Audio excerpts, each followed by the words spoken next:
Hi guys, welcome to Naveen Ammu official. ఈరోజు నేను బీరకాయ ఫ్రై చూపించబోతున్నాను అనమాట. ఫస్ట్ బీరకాయని తీసుకుని దానికున్న పీల్ మొత్తాన్ని తీసేయాలన్నమాట.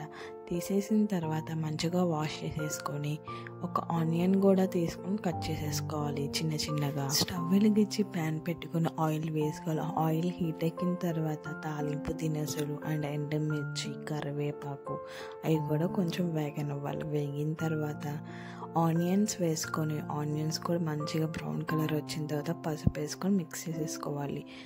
దాని తర్వాత బీరకాయని కట్ చేసుకున్నవి వేసేసుకొని మిక్స్ చేసేసి 5 minutes మగ్గనివ్వాలి.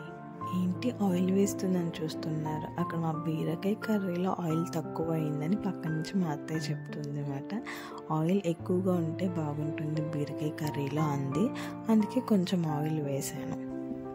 చూసారా, ఫ్రై అనేది ఆల్మోస్ట్ అయిపోవచ్చింది. ఇప్పుడు 2 tablespoon కారం, 2 tablespoon సాల్ట్ అనేవి వేసేసుకొని మిక్స్ చేసేసుకున్నాను. అది కొంచెం మగ్గిన తర్వాత నేను ఒక సీక్రెట్ మసాలాని దీంట్లో యూజ్ చేశాను. అది కూడా మగ్గిన తర్వాత బీరకాయ ఫ్రై మీద కొత్తిమీర వేసుకొని గార్నిష్ చేసేసి బీరకాయ ఫ్రై అనేది అయిపోయినట్టే. మీకు ఈ వీడియో నచ్చితే లైక్ చేయండి గాయస్. Bye guys.